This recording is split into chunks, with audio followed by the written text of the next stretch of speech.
Good evening, everyone. You're listening to Red Pill 78. I am the corruption detector, and this is your Red Pill News for Saturday Night Livestream. Joining us tonight is author, artist, cancer researcher, Judyth Varybaker. She's written several books, but the way that I was introduced to her was by reading Me and Lee. It's an account of her time as a cancer researcher for the United States government, during which she met and fell in love with Lee Harvey Oswald. You're not going to want to miss this, guys. It is an incredible story. Judyth is continuing her work to this day. She has a conference coming up. She has a website for that in the description of this video. Please do me a favor. Help us by liking and sharing this broadcast. Help us get through the algorithm. Tonight's going to be a great show, I promise you. Doesn't necessarily happen every time, but I know that tonight it certainly will. Just keep in mind that Red Pill News is not responsible for the views, actions, or opinions of its guests or advertisers, and an appearance is not to be considered an endorsement. However, tonight we are really going to enjoy this one. Don't forget, we also always encourage you to do your own research.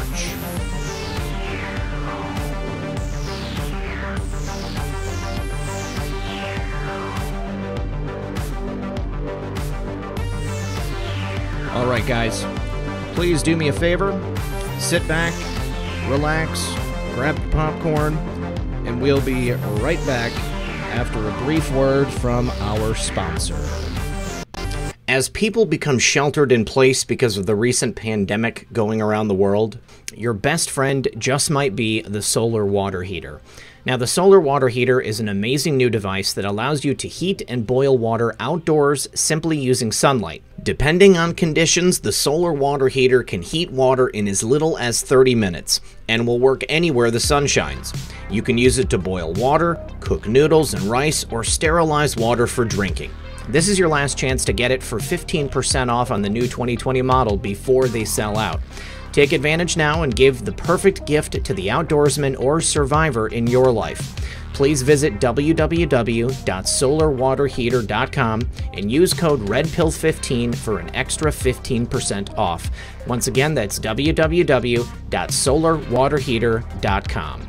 And remember, when you support my sponsors, you support this channel. All right, guys, welcome to the program tonight. Joining me is going to be Judyth Varybaker, and also as a special friend here for the evening as well is my good buddy Neon Revolt. He's going to be joining in on the conversation. Judyth, how are you? How are you? Excellent, excellent. Neon, how are you tonight? Hey, Red Pill, doing just fine. Thanks for having me. Excellent. Thank you both for being here. I really appreciate it. So, Judyth, just for anyone who is not familiar with your work, and I just want to show, got my copy of Me and Lee right here on my my iPad. I also have the physical copy at home, but unfortunately I'm on the road. I forgot to bring it with me. But please, how did you get into the situation you're in right now? Many years ago, I know that you were working at a lab in Louisiana, and if you want to start before that, you can. Okay, try to go as quickly as I can here so it isn't a dissertation. But hello, everybody. I'm glad you're here, and I hope that this does you good. That's the point. Because my whole life, all I wanted to do was help people and cure cancer. My grandmother died of it. And so by the time I was 15, I was doing cancer research already, and actually was starting to work with doctors. By the time I was 17, I had given cancer to mice faster than had ever been done in any of the labs, using a special aerosol involving cigarette products and a virus.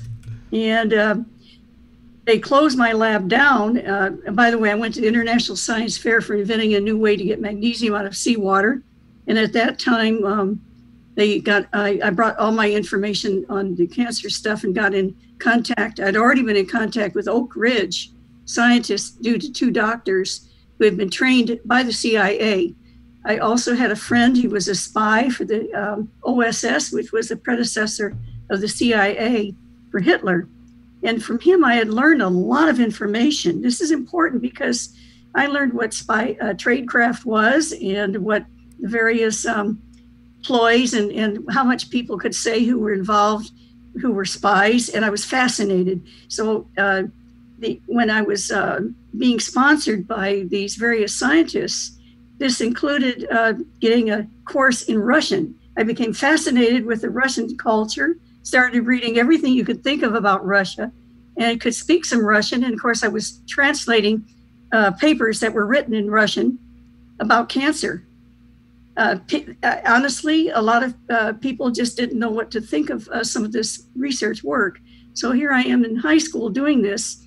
During this time, I met 2 Nobel Prize winners. They came to inspect my work because I crashed a seminar, an international seminar with a fake press pass and all this kind of thing from my high school, and slipped in between 2 legitimate reporters.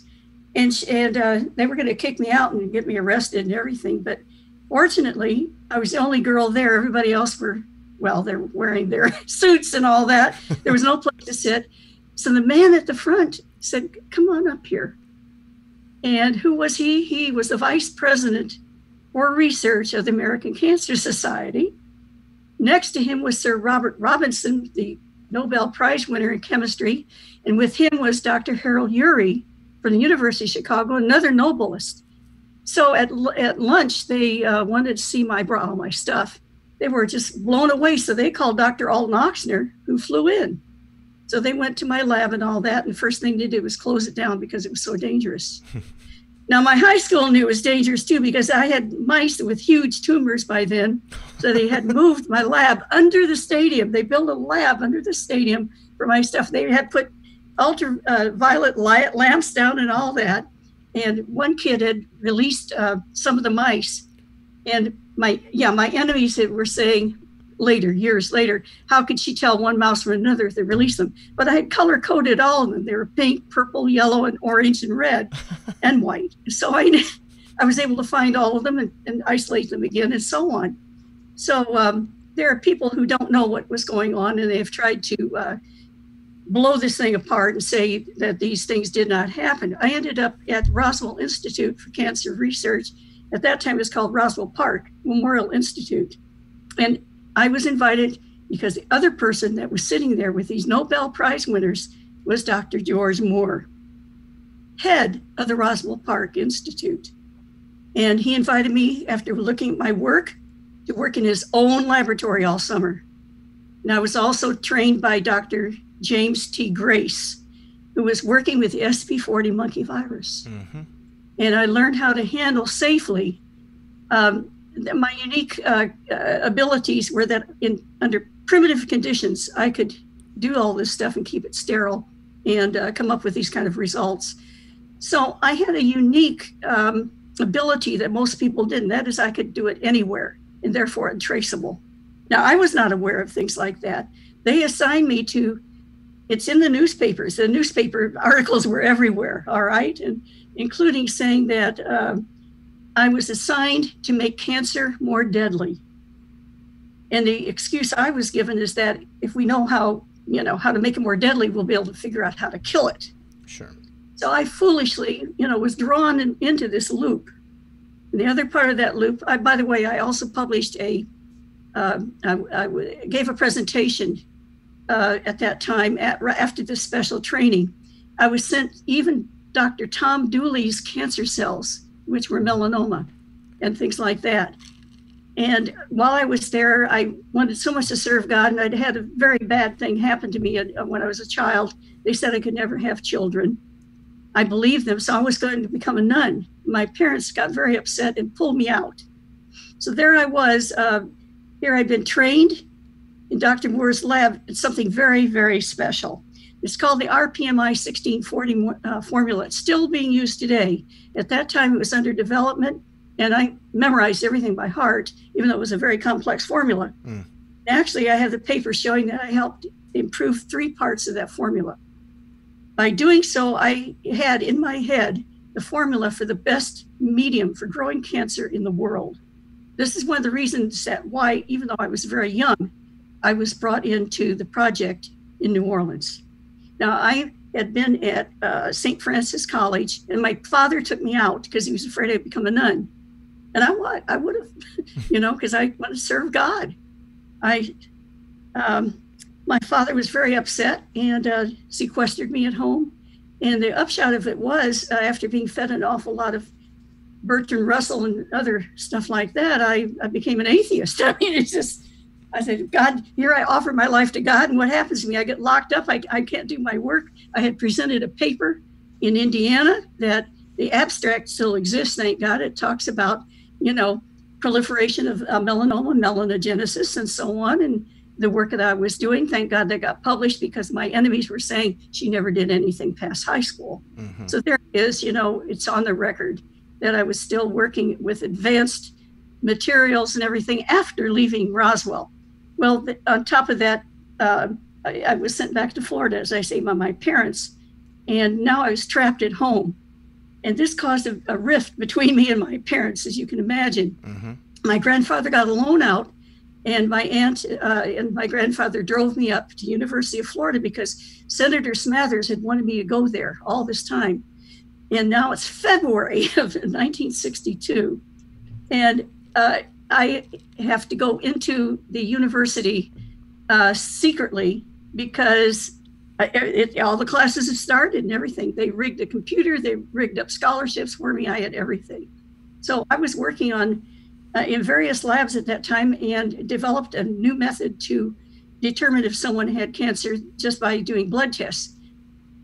Because of government interference with my life, it took 40 years before that test was redeveloped. Wow. So I'm just trying to say that my career was cut short because they brought me to New Orleans. I had all this information. Dr. Oxner did this. Oxner knew that I was at the University of Florida and that I was very much anti-Castro. My best friends were anti-Castro. I had actually written a letter to President Kennedy in 1960 when he became president, and offering my services to my government, any way I could and so on. And here now I didn't like him anymore.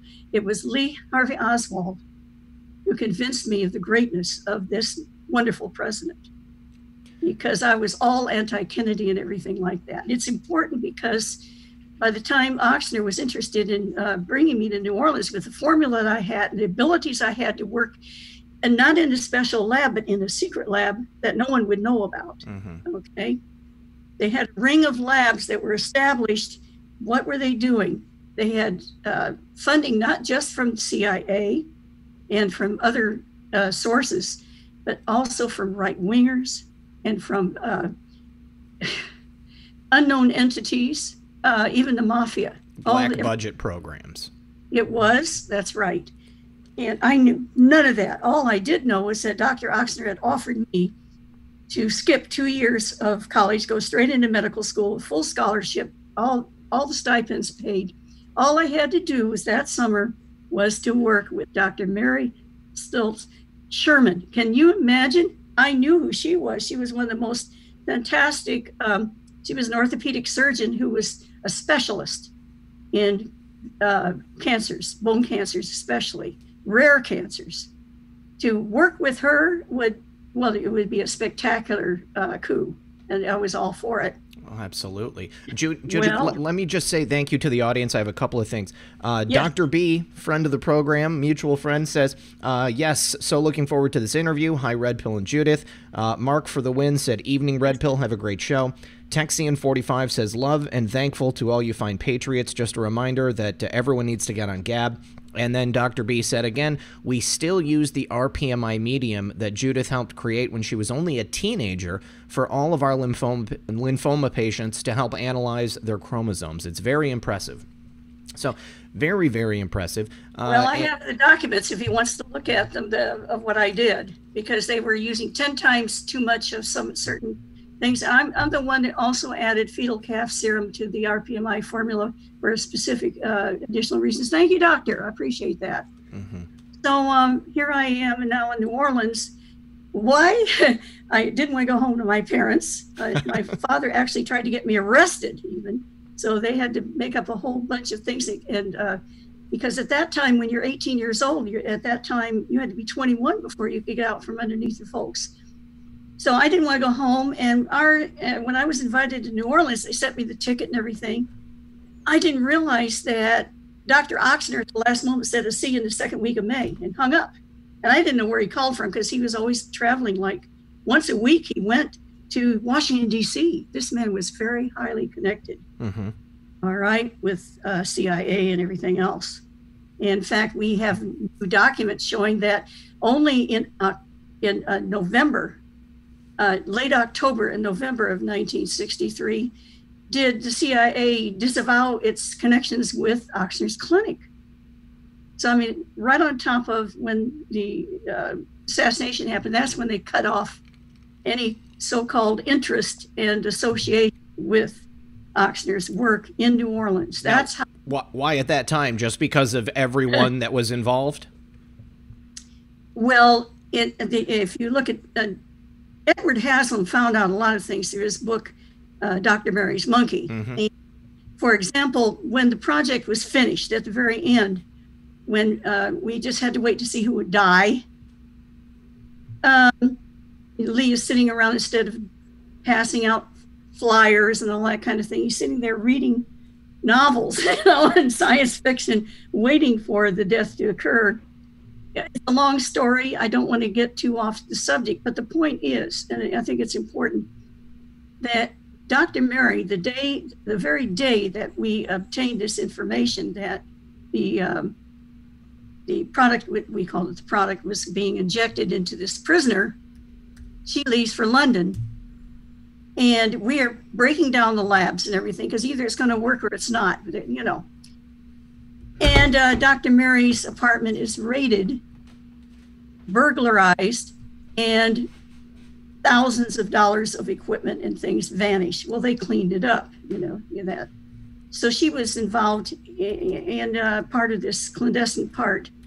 What's interesting is who I met, because I came 2 weeks early, because our school got out earlier, and Oxner didn't know that. He thought we had gone onto the trimester system. So I came to New Orleans expecting steak dinner. You have no idea how they used to treat me. Mm-hmm. Steak dinners, you know, and Pasha, you know, tour the city, meeting all the doctors. I was expecting that. Instead, there was nobody. Dr. Oxner was in South America, and Mary Sherman at that time, we believe she was with him, although she returned before he did. Now, here I am. What am I going to do? I have $42, which is like $400 today. And I said, "What's going on? What do you mean I'm not at the YWCA? I'm not on the record." They said, "Lady, you have to pay. We don't have anything saying that you belong here."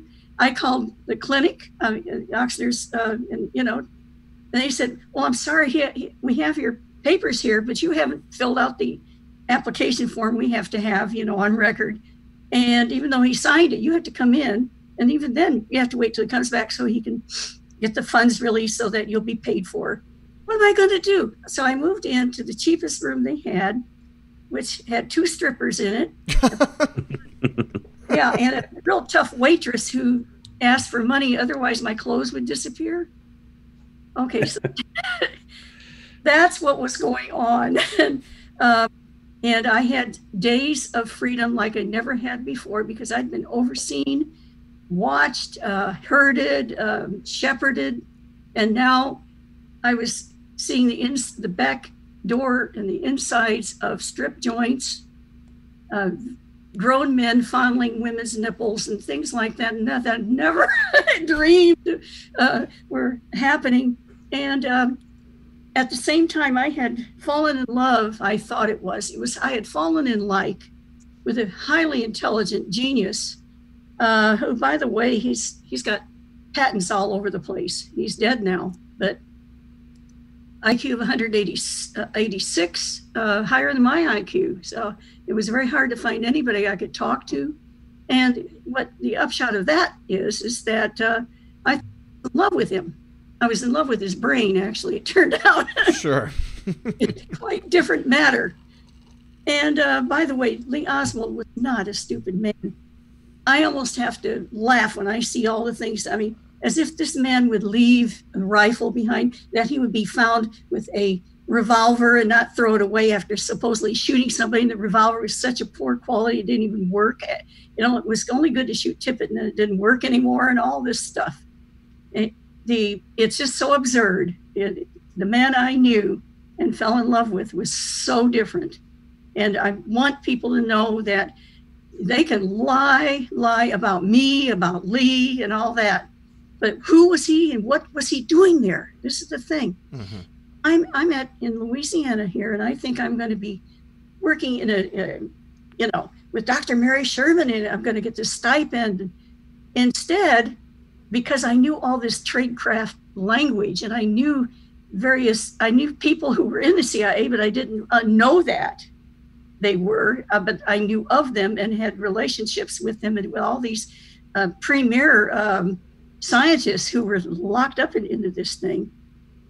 Didn't realize that they wanted to kill Castro, and they tried hundreds of times to do so, and were at their wits' end. Now, Judyth, real quick, do you think you were groomed as a young person? Were you shown this tradecraft and the life of a spy? Well, this was Knut Mickelson, and the name he was given. He did visit my high school.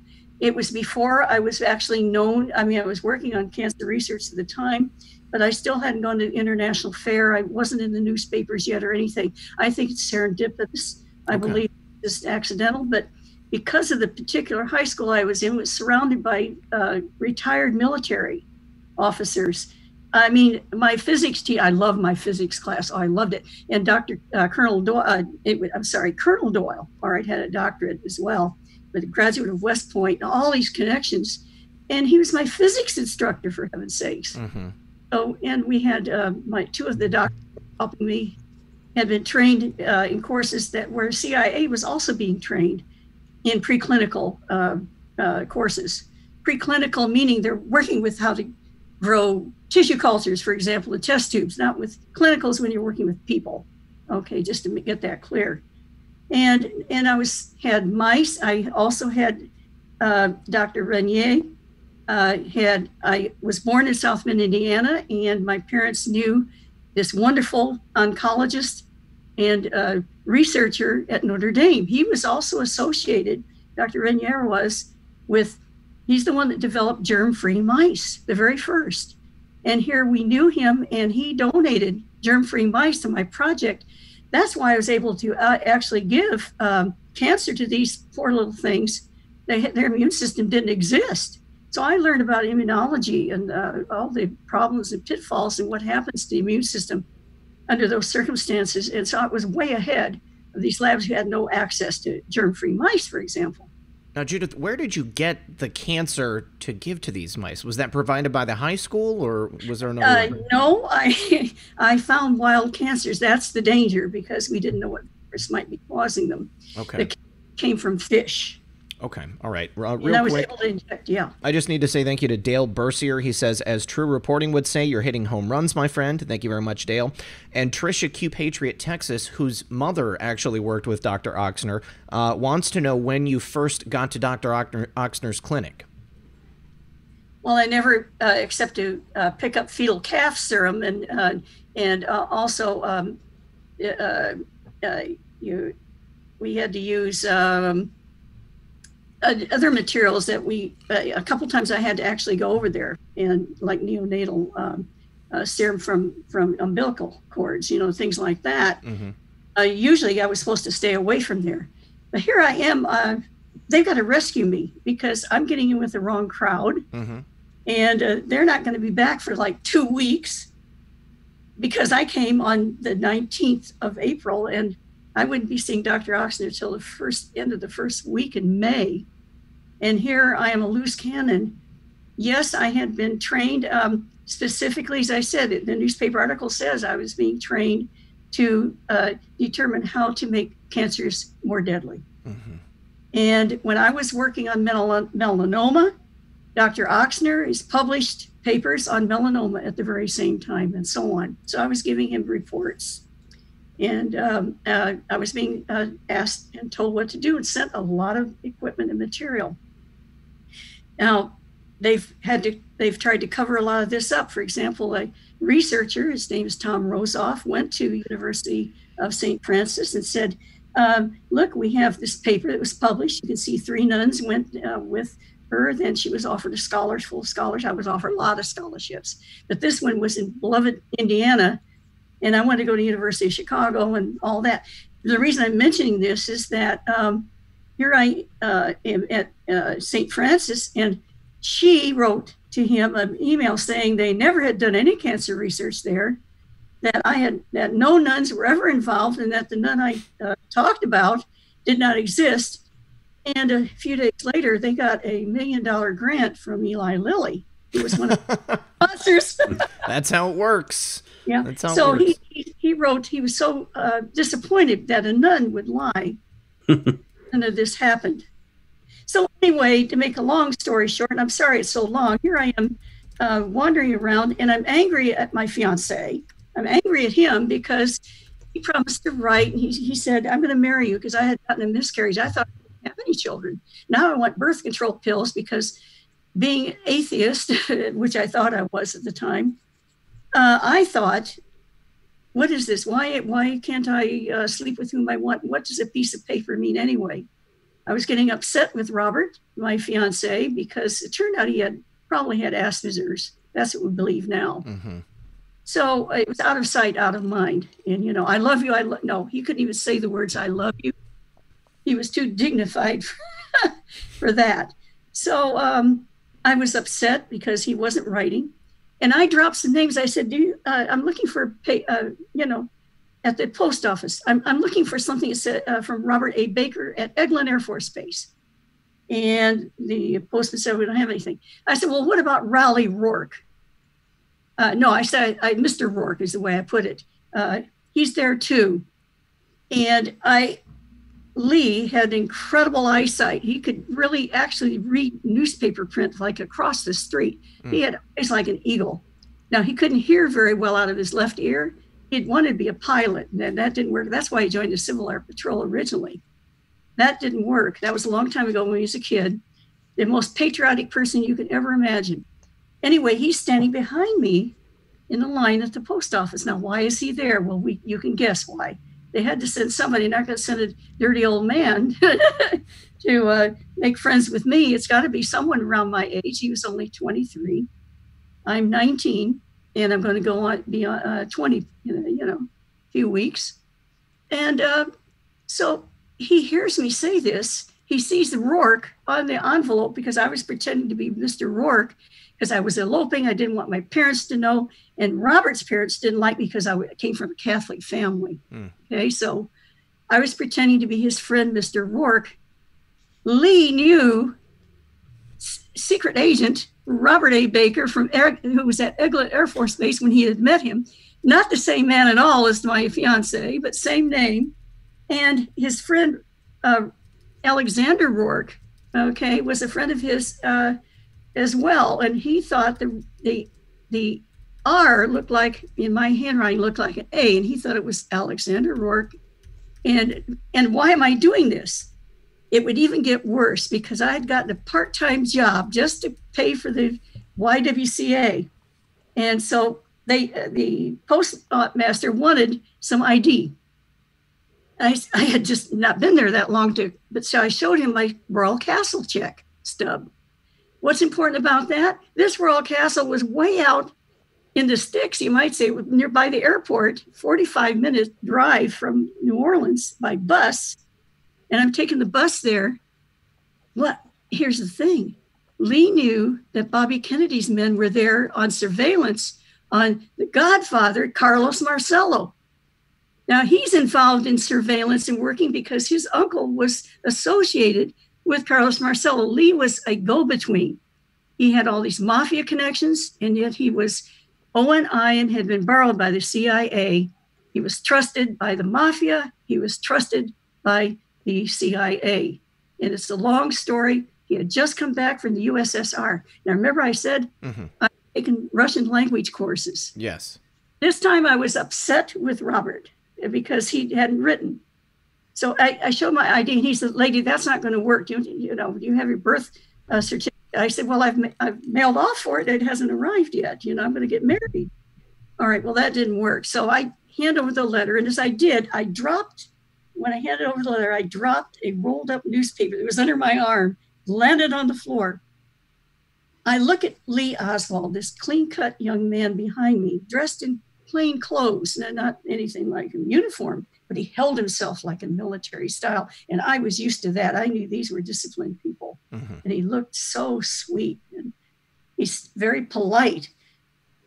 So when he picked up the newspaper, handed it to me, I said in Russian, because I thought, I didn't see a ring on his hand. The left hand, no ring. So I said, "Cherish, товарищ," like that. Well done, comrade. Good. And he answered me in Russian. I couldn't believe it. He said, "It's not safe." It said, it's not safe to speak Russian in New Orleans. And I snapped back. I said, "Well, I like to speak Russian." No, but he could speak a lot better than I could. I soon ran out of words. He said, "Can I walk you home? I mean, I've got to find out who this guy is." And then I see that on his right hand is his wedding ring. Just like my Hungarian grandma, who was, she always carried her wedding ring because she was married. And it was Hungarian custom over there and through that area to wear your wedding ring. So I had missed that, I'm not expecting the man to have his wedding ring on the right hand. By now, I know he's married, so I start talking to him, and I felt safe. He's married and so on. And but I didn't know who he was, so I dropped things like Mary Sherman and that I'm here. And he said, "Well, I know who you're talking about. I arrived yesterday," he said, and I went to see Dr. David Ferrie, and he told me he's working with Dr. Sherman. Well, so Dr. Sherman's out of town. He said, "Yes, but Dave," he called him Dr. Ferrie at that time. He said he knows her well, and she is supposed to be coming to visit him very soon. And I said, "I'd like to meet this guy," because all my doctors are out of town. I thought it was incredible that this man could speak Russian. And then, as he told me he had come back from 30 months or so in Russia, I knew I was looking at a hero. Because it's just like today.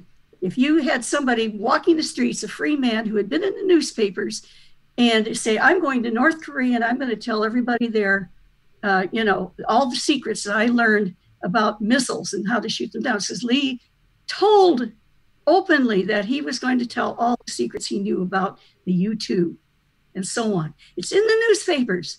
And yet, what do we have here? We have this man, and remember, I remember reading everything that were in the papers, all right, about the Cold War and all that. I want to know everything about Russia. I knew this man, his name had been in the papers. I knew that when he came back, he should be in jail. Exactly, yeah. Yeah, it's remarkable. Instead, he's got a Russian wife with him and a kid, and he's walking the streets of free man. I knew I could trust him immediately. I knew this man was one of ours. I want to ask you a very important question about that. Real quick, I just need to say thank you to Dale Bercier, Trisha Q Patriot. She asked about Dr. Oxner. Crypto Beatles, thank you for the super chat. Debbie, I'm sorry, I missed that one. Debbie Zapina, thank you. Eric Anderson says, does she know Clay Shaw Bertrand or Jim Garrison? I'm sure we'll hear about that. John Caps, thank you for joining as a member. Crunch Munch says, buy your girlfriend a Tootsie Roll or two. Great shows lately, guys. Keep up the great work. Last night's was interesting in a WIJI board kind of way. Oh, well, I'm glad that you enjoyed it at least. Dr. B says, well, Judy, I have other Harvard cancer physicians regarding your books. One of them told me and Lee was the most fascinating thing they'd ever read. We'd love to talk to you. We'll go ahead and set that up. Rook's Castle had asked something. Looks like she just asked it again. I asked why she deleted her question, because she asked several things in there, and then she said, because I'm hooked on phonics. My questions, why was she opposed to JFK? I assume that's because he didn't take out Castro. That's what I got from it. Was she dating Lee at the time of the assassination? And does Judyth believe cancer is a virus? Let me just get through the rest of these real quick. Jeff George says they killed a cop, used his body as JFK's that day. No, okay. Crypto Beatles, I appreciate you, brother, and Neon. We all need to come together. Let's stand together and say enough. God bless all of you. Where we go one, we go all. And Casey Anon, thank you for joining as a member. Okay, so why was Lee allowed to come back? I mean, I remember hearing in the movie JFK that it was publicized that he went over there and was supposed to have done this stuff. What was the clearly, if he's coming back, then he's not a criminal. He didn't really defect. What do you know? What the real reason was for him to go over there? I know a few things. Okay. One of them I think is pretty important, and that is the fact that he would be able to understand Russian wherever he heard it. You had Castro spies there. A lot of them had been trained in the USSR and would speak Russian, for example. Now, when he returned, and I think this is important, when he returned, the official version is that he was disappointed because nobody noticed. Now, come on, when does this happen? Especially back then, when it's just not that way. He would have been, but no, they quashed it. They can't use him in the United States if he's considered a subversive, a communist. How are they going to use him? Mm-hmm. No, he can't infiltrate anything. Nothing of that sort. He will openly do this pretty soon, but at this point, he's already been used in various ways. When he was at Jaggers Charles Stovall and learned different photography, he was training everywhere. He would put on applications that he was trained as a photographer, for example. And I saw his original cameras. He did not own the Imperial Reflex, the 720 they talk about. Never owned it, never had it.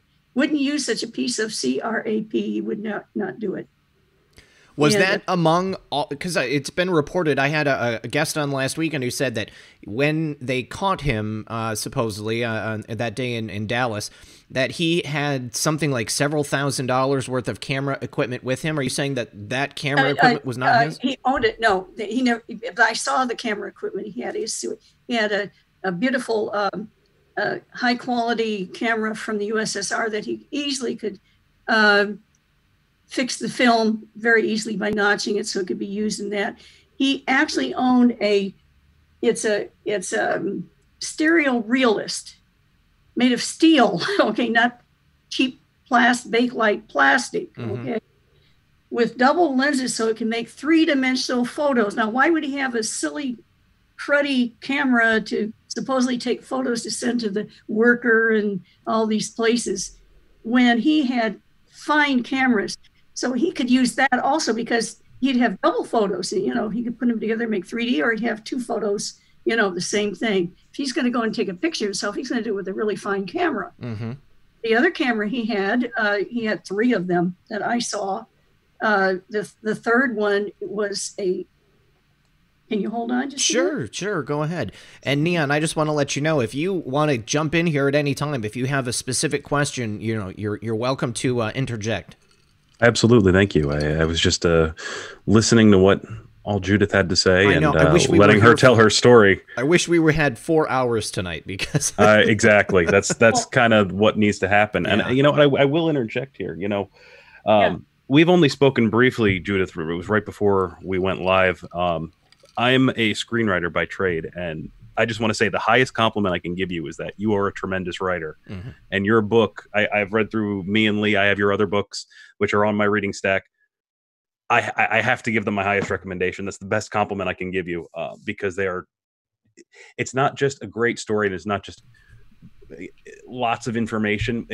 You do manage to pack a lot into your pages, but it's a story that's well told. And it really, it's not just something that hit my head, it hit my heart as well. So I want to make sure that the audience understands that they should definitely take some time to read your book, pick it up for themselves. because Thank you so much. this is one of the most important stories, I think, that needs to be told. I completely agree. This blew my mind the first time that I heard an interview with you and then subsequently read the book. There is so much disinformation about Lee Oswald out there. You know, I mean, it's very difficult. I feel like your story was the first time that I ever truly knew anything about him. And of course, I mean, everything that happened to you, just everything, it's incredible. So I want to back up Neon. If you guys are not aware of this story and this is the first time you're hearing about it, please definitely go and buy it. Judyth, and just so people give you as much support as they possibly can, where should they go to buy it? Because I know some people sell directly on their website, others sell on Amazon, but what would you prefer? Well, it really helped if they get the book from me. It would cost $35 to go to PayPal and do JFK Conferences at gmail.com. It's the email I believe I gave you. Okay, I'll drop that into the chat. Thank you so much. Yeah. Now, the third camera he had was a Minox. It was less than the size of a little candy bar. And he took a lot of photos with that. I actually have obtained copies of all his cameras, you know, so that you could see them. I happen to actually have one here in the U.S. The others, I have a museum that's ready to go. But I'm trapped over here in the United States right now. Now, someone, there were a couple questions they asked. Can you read that again? So I wanted to answer hers. It was the one about Clay Shaw, I think. Yeah. Well, there was another. There were three. She brought up three. Why were you opposed to JFK? Were you dating Lee at the time of the assassination? And do you believe that cancer is a virus? Okay. Number one, when I went to University of Florida, it was loaded with Cubans who hated Kennedy. So I got a completely different attitude. Mm-hmm. And Oswald had changed my mind. He knew everything about Kennedy. He had memorized everything you can imagine about him. I learned so much about who Kennedy really was and how courageous he was and so on. It wasn't hype, folks. This man was a magnificent man. I'm talking about Kennedy and also Lee Oswald and his dedication to Kennedy, the last man on earth that would kill the president. And other people had that same impression. We have Francis Martello. He's in Louisiana, there in New Orleans, and he only saw Lee briefly and interrogated him when he was picked up about flyers. I want to get back to, please remind me to talk about the flyers. Come back to the flyers, okay. All right, it's important. So he's handing out, he got arrested, and it was all rigged. We knew it was going to be. You can look at my book. Mm-hmm. He saw how this narcotics guy was pretending to be, a dealer, and he got beat up by three. I want to do that too. I want to get beat up too, so they'll believe I'm really, pro-Castro and all this. I said, I don't want you to get hurt. He said, they'll just hit me in the nose or something. We'll set it up. Now, was that so that he could infiltrate the pro-Castro group? It's a long story. Okay. We'll go back to it. We'll come back to it. Yeah. But the point is Martello, Francis Martello, saw him just briefly for a few hours. He's interrogating him. He tells the Warren Commission, I would bet my head on a chopping block that this man couldn't possibly have killed Kennedy. Well, that's the big paradigm shift that comes from your book. It's that you don't view Lee Harvey Oswald as the villain. He's really one of the big heroes of the story. They had to wipe him out. They had to snuff him. He even said he knew it was going to happen. It was an awful thing. It was awful. It's gut-wrenching. It's gut-wrenching when you read it. Sometimes I used to burst into tears trying to talk about this, and I felt like I let him down. So I was so scared that I wouldn't survive long enough to tell the story. Everybody that was associated with this Get Castro project was murdered, or they vanished, or they died of natural causes, not for a minute.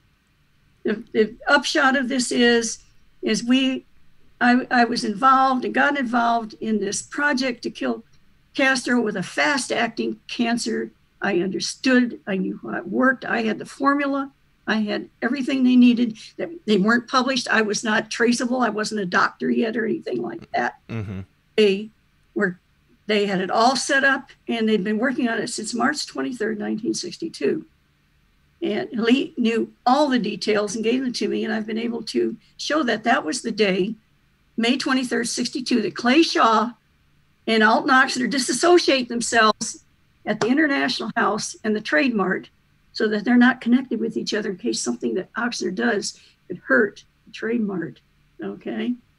So that's what happened. And so who do they get to take Clay Shaw's place as acting director, new director of the International House, which is connected to the Trade Mart, but they've got to get Shaw out of there. They bring in a former, he's Voice of America CIA guy, okay? Fabry, F-A-B-R-Y. It put in his place. I got to know all the names of these people and what they were doing and why they were manipulated. And it doesn't matter whether Clay Shaw was ever Bertrand or anything like that. That is like a red herring to get you off the subject that he and Oxner knew each other. And we have a photo of them together, laughing together at Shaw's desk. Okay, Oxner and Shaw laughing together. That's in the book, Me and Lee. So nobody knew they were even associated with each other for years. Several years after I spoke out, they said, prove that they even knew each other, blah, blah, blah. Well, it's easy because I memorized all the places where everything was in the newspapers and found them. You'll find a little tiny article that says, monkeys arrive, and it was on a Sunday. And it was, we had used so many monkeys up in what we were doing that we had to replace them before the new semester began in the fall. Or they would have said, what, who's done this to our monkeys? Where are our monkeys? Mm-hmm. So we had to replace them. So, I mean, I even knew where that little tiny article was in the Sunday newspaper and, all those months. What I'm trying to say is that I have a memory. I know where things are. I see them in front of my face, all different situations. This came in very handy when working because they had me, I was a speed reader and I was reading, several thousand pages a day of the latest information on all these journals about cancer. And is it a virus? Many cancers are caused by, like asbestos. That's not a virus, so right? By smoking. There's no doubt. I had worked with a virus when that afflicted the fish I was got interested in, and there's no doubt that what I was working at, even at Manatee High School in Bradenton, there had to be caused by a virus. It was so rapidly developing. In 7 days, those baby mice were ready to die. Their cancers were so big. Can you imagine? Yes. Judyth, I'm sorry. We are suddenly dropping frames, and many people in the audience are saying that it's buffering very badly. Yeah. So, guys, unfortunately, because we're in midstream, I'm not going to be able to change anything on my end. But what I would say is change the quality of the stream on YouTube's end that you're watching it. Drop it down to 480 because that will allow for the audio to come through, and it won't try so hard to keep it in full 1080. Well, I'm gonna close down some of my spots here. I think that will make a difference here. And this is very typical of what happens though. We do interviews like this. And we're lucky to still be here. Okay, I've closed some of this up and it may stop some of the interference. I hope it does. So are you still with me? Yes, I am still with you. Is it better? Wow, somebody says 240. It's all the way down to 240 and still buffering. Well, while we're waiting on hopefully for that to come back, and now it looks like the stream says it is lower than the recommended bitrate, and we are actually, yeah, this is unusual for this to happen on my end. Let me drop down. I'm dropping the bitrate down on my end to 1200, and let's see if that helps. I don't know how to reduce the bitrate on. Oh no, you can't on your end. It's only something I could do on my end because the stream's coming from me. Current, let's see. Let me see if that. Some of this though. Let me see. No data. It says no data. Hold on just a second. Okay, sorry. No, it's okay. It's okay. Okay. Still, I'll try to get a clearer signal to you. That's all. Yeah. So okay. Nobody can hear what we said. Your signal's great. It's the transition from Yeah. what we're using to YouTube. It's just giving us a little bit of trouble right now. Someone says they're in Connecticut, no buffering. Let's see, no buffering here. Frame frozen, but audio is clear. Mine is fine at 480, even at 144 still buffering. Let me just... Wow, now current bitrate is 1100 kilobytes per second. It's roughly 1 meg per second, and it's still too slow. Let me see. Sometimes, I hate to do this, but sometimes if I stop the stream and then start it back up again, that will help. I mean, it's happened like once before, and I was able to do that. Let me see. Okay. But I don't want to lose everyone. Okay, you guys. Okay, you guys. Oh, we're all good now. See, people are getting better. It's getting better. Okay, so now it says we have a good connection. Okay, all right, guys. Excellent. So where are we? Where does it? Where do we start now? Well, let's let me do the rest of the thank yous real quick. We had Stephanie Oostven. She says we need to have Judyth on a second time. I agree. Purple One says Prince did not OD. He was murdered. You don't have to read this on air. Just informing everyone watching. Great show, great chat. Thanks for not e-begging. I will never e-beg on this channel. Thank you. TC says you're appreciated, Judyth. Red Pills Warhawk said, those who are victorious write history. Trying to set the record straight is darn near impossible when the declassified documents are still full of redacted material. How do you fight that? Gino says, good evening and God bless all. Why was Oswald chosen as the patsy? It seems like the clowns in America would choose someone less intelligent to be the fall guy. And then Stephanie Oostven, thank you very much. Man, it is it's going down again. Going downhill. All right. Yeah. Well, we're just going to keep trying. We're going to have to go, and otherwise people might have to watch the replay. But why do you think that Lee was chosen as the patsy? Well, first of all, you'll notice in the book we talk about the Scarlet Pimpernel. Mm-hmm. Often Lee acted extremely stupid. Like he had to memorize stuff and he couldn't think for himself. He had a wonderful ability to... Well, just think on his side of things. He meets me, and he's been told, he wasn't told, it's need to know. He didn't know very much, except keep her from the strip joints and, whatever. Get her engaged, with you and keep her safe, I didn't know this, but later on, he explained it to me. He never told me he was sent by whom. He never said that. There are things he would not say. He wouldn't. It protects you if you don't know certain things. Sure, plausible deniability. Yeah. Well, that way I might meet the person and know they were the one that sent him, and I shouldn't know that because I might act differently and it might be picked up. Mm-hmm. Actually could study body language and so on. So anyway, Lee took inspiration from the Scarlet Pimpernel, who would pretend to be very dumb.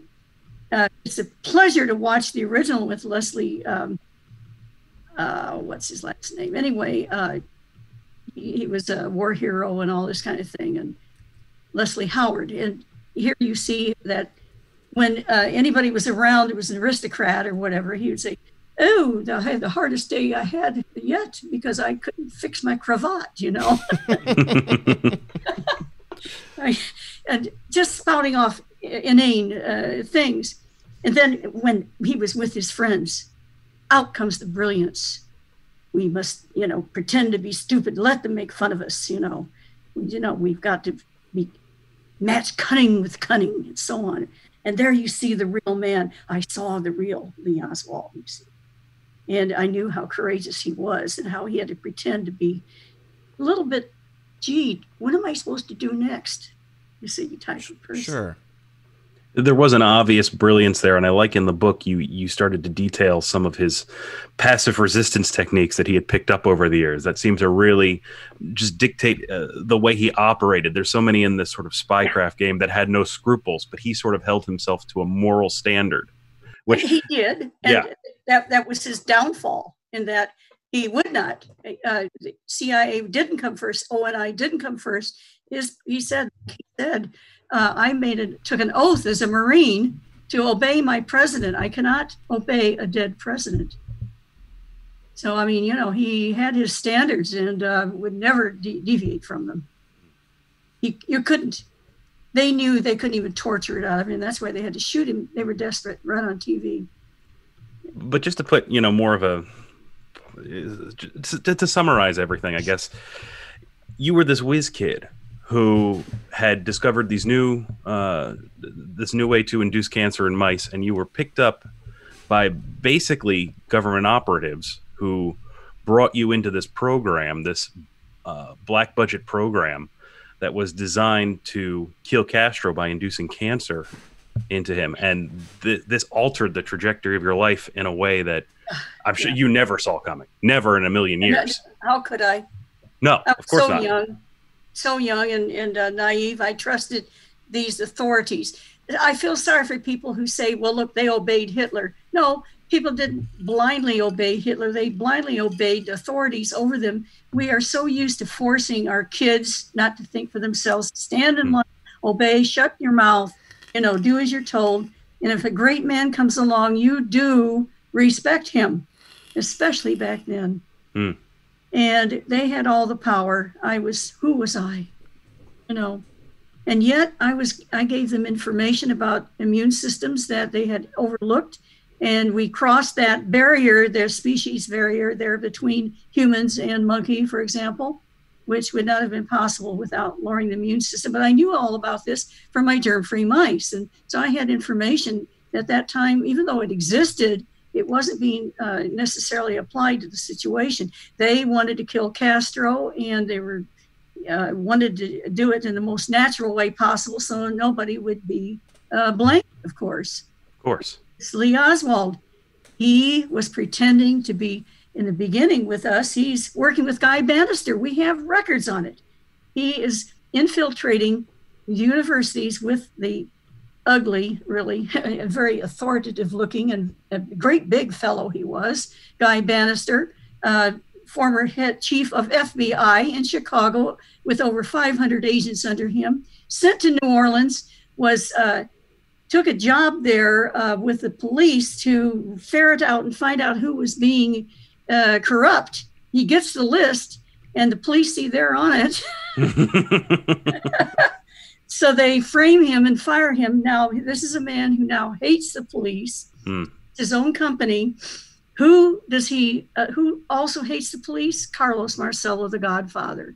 Then we find out Marcello and Bannister both want Castro dead. They both hate Kennedy, but that's beside the point. Right. They have all these entities who want Castro dead, and they are sleeping with each other. As Dave Ferrie said, they were saying each other's names in their sleep, okay? So there you go. And here's Lee has been brought in at this time to New Orleans. He asked to be transferred there after an incident happened, and he was afraid he would be blamed for shooting at General Walker. Later, they were able to try and pin that on him. There's a lot I can tell. People who have criticized my work, one and all, they refused to read the book. They refused to meet me. They refused to look at my evidence files because I kept files. I kept personal items to show that Lee and I were associated with each other. And it's lovely because President Trump did something very interesting. In July of 2017, he actually got a lot of files open and months before the deadline. That fooled everybody. And so we have a bunch of files that came out. Some of them have been really helpful to prove what I've been talking about. Okay. Oh, yeah. And supposedly we're going to get more at some point. We don't know exactly when that's going to be. But yes, yeah, we'll see. Hopefully. They were not supposed to be redacted. They were all supposed to be open. They haven't. They were They even had a file on Lee Oswald that was released in 2017. 108 pages. I can't wait. Everyone has been covered. The whole thing has been covered with fresh white sheets of paper.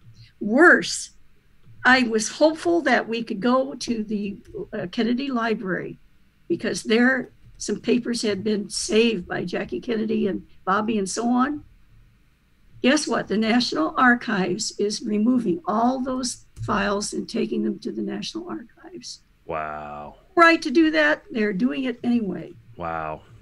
Well, the problem is that you either make fun of a witness like me, you know, and say she doesn't know what she's talking about, or erase their many. I've had many interviews, erase them so nobody can find them, and people will think their interview is still there because they can see it, but nobody else can because they put a bot on it. That kind of thing going on. Make fun of her, you know, or especially we have like John McAdams, close CIA. What did he do? He wrote, "This woman is ridiculous because she says that she worked with Dr. Mary Sherman. Dr. Sherman was only an orthopedic surgeon, never did any cancer research." You got to be kidding me. Her death was on the front page of the Wall Street Journal, okay, as cancer expert, okay, her murder. I mean, to say that it didn't happen, that's absurd.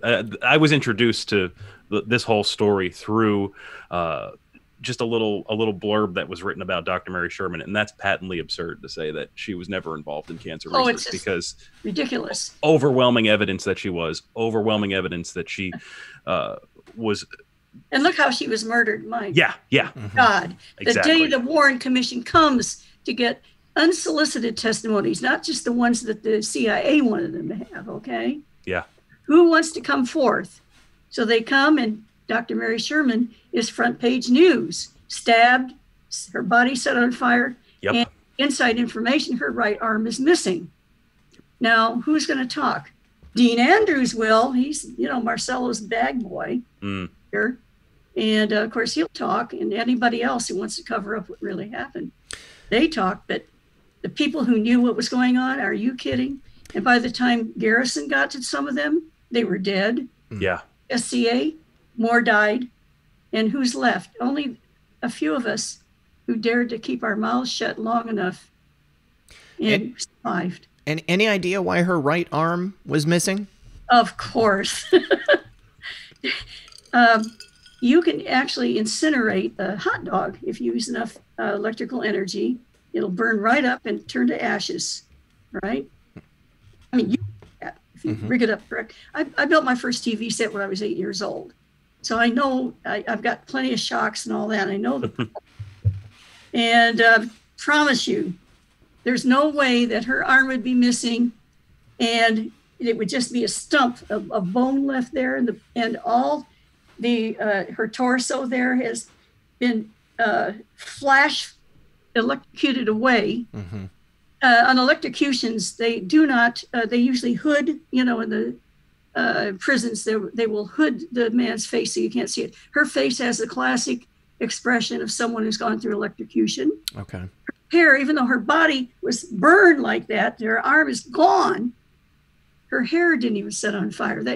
You take a piece of your hair and put a match to it and watch it go. Oh, yeah. So this is electrical. And we were working with a particle accelerator in order to mass produce mutations, I'll put it that way, in mice that were arraigned, lined up with different doses. And then they were injected with the materials we were working with. The ones that developed the biggest cancers, remember, we were not interested in publishing with Lancet. We're interested in getting the most vicious cancer possible. Right.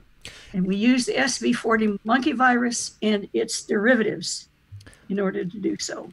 One question. Do you think that the fast-acting cancer that you were developing could possibly have been what they used to infect Bob Marley? Because the story goes that he tried on a boot that was given to him by the son of someone who is in the intelligence services, and very quickly after that he developed fast-acting cancer and died. Well, melanoma will work very quickly, and of course the doctor should have caught that right away and saved him, you know, but nobody was interested in that. We have Operation Chaos that the CIA got rid of a lot of people who were inspiring us to think with our heart as well as with our head in the music industry. Because you need more than just the facts like I'm giving. You've got to care. And how are you going to care? You've got to reach people other ways, with your art, with your heart. You've got to care enough to make the sacrifices. I care enough because I fell in love with Lee Oswald. Will not rest until I see him exonerated. That's the bottom line. Well, Judyth, we're at the 10 o'clock hour, so I've put the information in the chat for the Zoom link. Remember, guys, if you want to join the call and ask Judyth some questions yourself, you can use the Zoom program on your app, or excuse me, on the phone or on your computer. You can also dial in using the information you see on the screen. There is a meeting ID and a password. There's also a couple of phone numbers, depending on which part of the country you live in, East Coast, West Coast. And just one more time, I'm going to put the link to join directly from the application into the chat one more time, and we're going to bring our first caller onto the show. God help us. yeah, it'll be good. People always have great questions. Let's see. Let me just say thank you to Sue Randall. She says, who do you think planted the gun on the 6th floor? Any ideas on that? Well, first it was a Mauser, and then it changed. I've thought about this. I believe when Lee was penetrating these groups, understand that he understood the dangers. He told me he probably wouldn't survive. Mm-hmm. He saved Kennedy's life in Chicago. And a lot of people don't even know that. Mm-hmm. We're looking at, first it was called a Mauser, and then it's changed to a stupid Carcano, which can't, you know, the humanitarian rifle and so on, that they had to actually refurbish before they could actually use it to test it. It would have blown up in their hands. We have a paraffin test where nothing shows, no blowback at all of nitrates on his cheeks, and you don't have any, he actually had more contamination in the wax, the paraffin they used, than was on his cheek. So they used contaminated paraffin. It still didn't work because, there were very corrupt things going on. But what are we talking about? We're talking about Lee understanding and penetrating this group. And I think he told one batch of them that he was bringing a Carcano. And I think he told the other batch he was bringing a Mauser. Mm-hmm. You know, so whatever was, yeah, they set it up. All right. So Stephanie Oostven said we're being censored. Thank you. Red Pills Warhawk said I buffer. Don't judge me, bro. CP Philly says great stuff. And yes, the book would be an excellent screenplay. Neon Revolt. I was thinking the same thing. Maybe you should write the screenplay, Neon. It's going to be. It's in the works. Yeah. Okay, good. Then not surprised the clowns are outright. Use caution all. Yeah, clowns in America have been messing with the stream. Kevin Kavanaugh says hashtag no more secrets. Karma Anon, everyone should pick up Judyth's book. It's amazing. Love rockin', keep rockin' RP. And then Sue Randall, thank you again for that. And then there was one more. That was Patricia64. Judyth, your life story is fascinating. Thank you for sharing it with us. I will buy the book. Thank you, Red Pill. And Judyth, I certainly hope that after tonight you'll be willing to come back. Denise is now on the line. Denise, are you there? Uh-oh. Oh. I'm here. Oh, there you are. Good stuff. Denise, thank you for calling again. Thank you for letting me in. Yeah, of course, of course. What's your question for Judyth? I do have a question tonight, funnily enough. You made these discoveries about cancer when you were very young. Yes. From the sounds of it, you're a savant. I thought so. Yeah, it's my memory. That helps, If you discovered how to make these cancers, did you also discover the opposite? Have you got the cure for the cancers? Oh, yeah. But they're not going to let me do anything with it. Let me give you an example of bacteriophage. You know what bacteriophage is? It sounds like you know your technical stuff. You do, don't you? No. No, you sounded good. You sounded very good. You sound like someone that had some clinical experience, you know, or maybe clinical physiology or something, maybe. Denise just watches a lot of really good shows on YouTube. Okay. I read a lot. I love your accent. Lee could put on any accent. He was so good. Thank you. I call so good with languages and everything. He had a wonderful ear. In fact, they have tried to say that Lee was actually somebody else substituted to be him. Fortunately, I took a course in linguistics at University of Louisiana on Cajun linguistics, all things. And I've been able to prove that Lee actually was speaking certain words in the Cajun style, showing that he had been born in Louisiana. I think it's very important because they keep saying that wasn't him that came back, or that there was a Lee and there was a Harvey and all this. I promise you, I knew this man intimately, and I know darn well who he really was in every aspect. But, to go on. Yeah. Go ahead, Denise. We have a slight delay. I'm asking you the questions about, did you also develop a cure for cancer? Oh, self-interest working here, because I actually have had a cancer. And I wondered, chemotherapy and radiotherapy was the only way. I had breast cancer. Yeah. Well, you may have been cured. That's one of the ones they've really worked on. Judyth, explain. Well, touch wood, I'm 4 years clear. Judyth, go ahead and explain the cure that you discovered. Which we have tried to get, because I've told you a little about this before the show began. There are many ways. Just as there are many cancers, there are many ways to attack cancer that have not been used. You know why? Because you can't make money at it. The whole idea is to make a fortune, and that's, of course, it's unconscionable what's happened. We have an industry, a cancer treatment industry, not a cancer cure solution.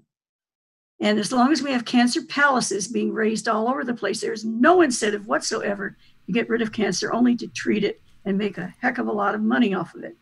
And I don't care. I mean, this is the kind of thing that gets you killed, because huge amounts of money are involved. But the bottom line is this. Like bacteriophage, we were working with that in Dr. Moore's own laboratory with marmosets. And we gave marmosets cancer easily with SV40 monkey virus. All right, just like you can do with hamsters and so on. But this was a step up. You see, that was done with an immune compromised system. The marmoset's immune system had been pulled down.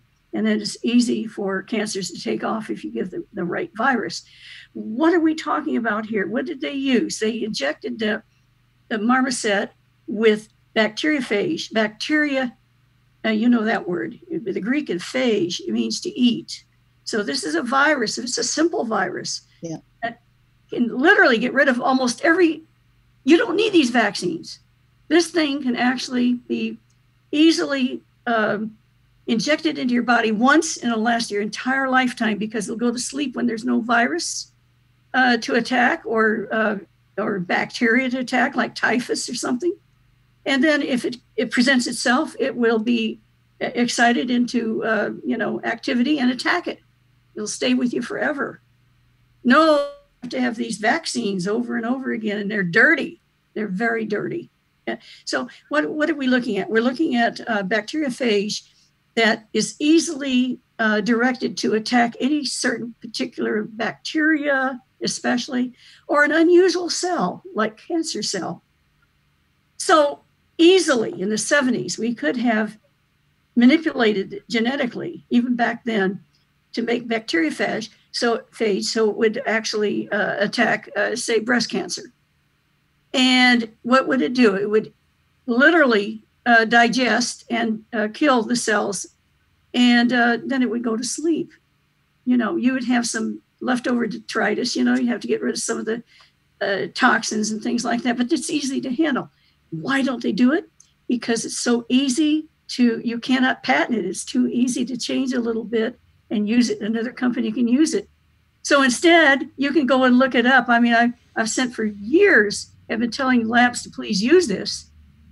Bacteriophage has been trained to go to cancer cells, all right, but they have like a little platform on top of, just like the SV40 monkey virus also has. That platform on top, you can stick anything else on top of it.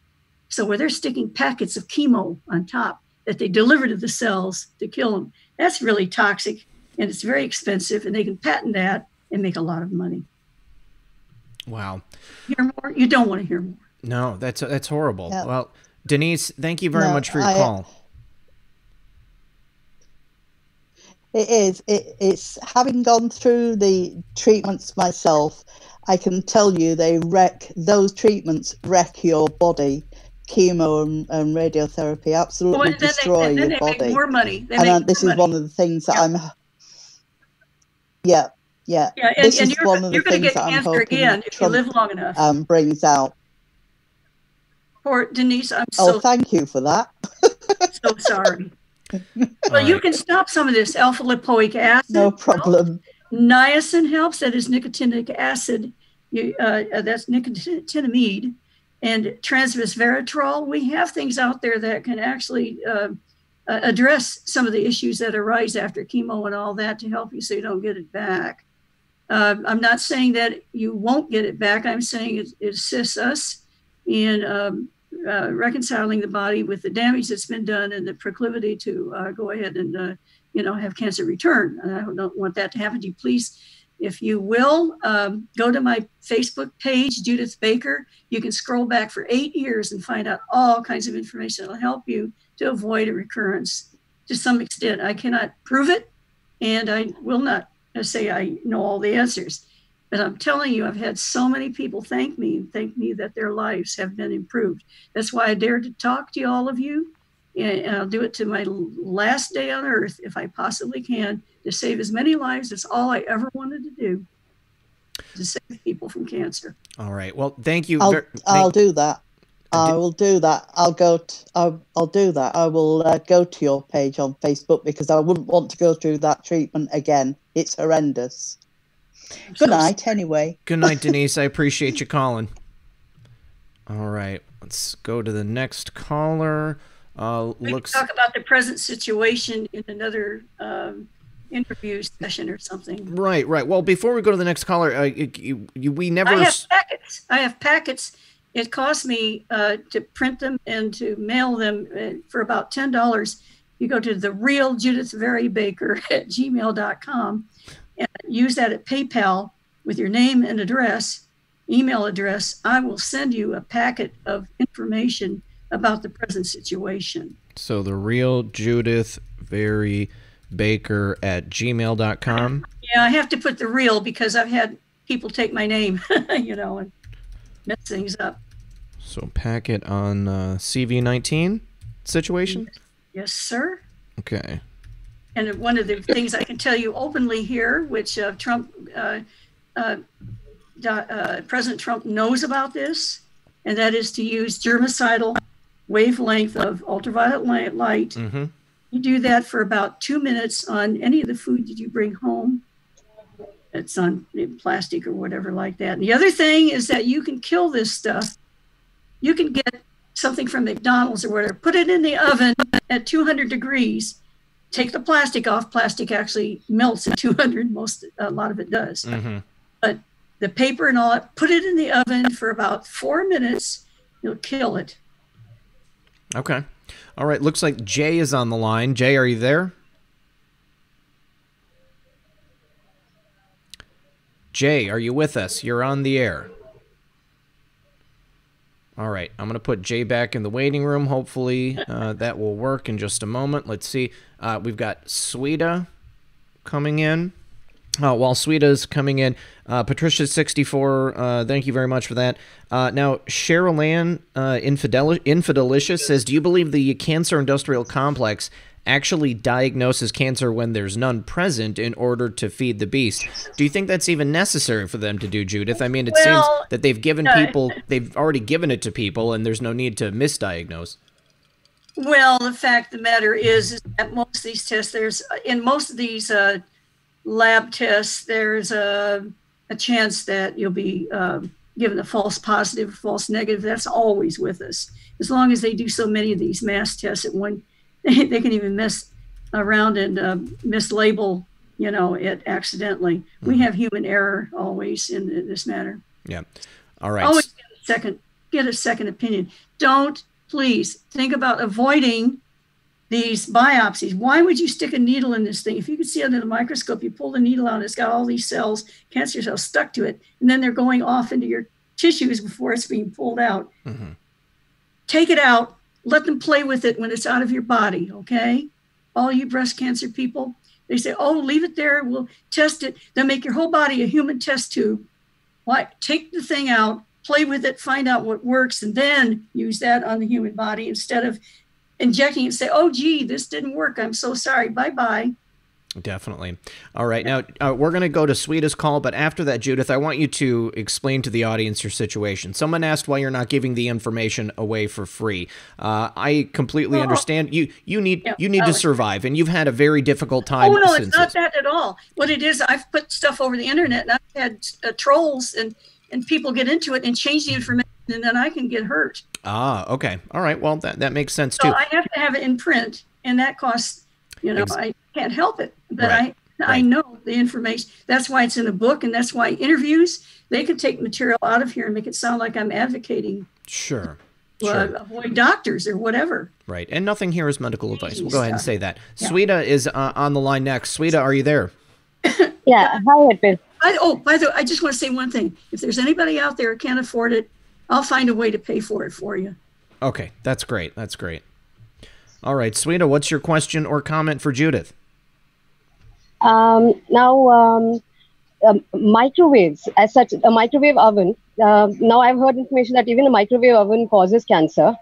And I've read information that eating, pineapple is anti-cancerous. Is there any truth to it?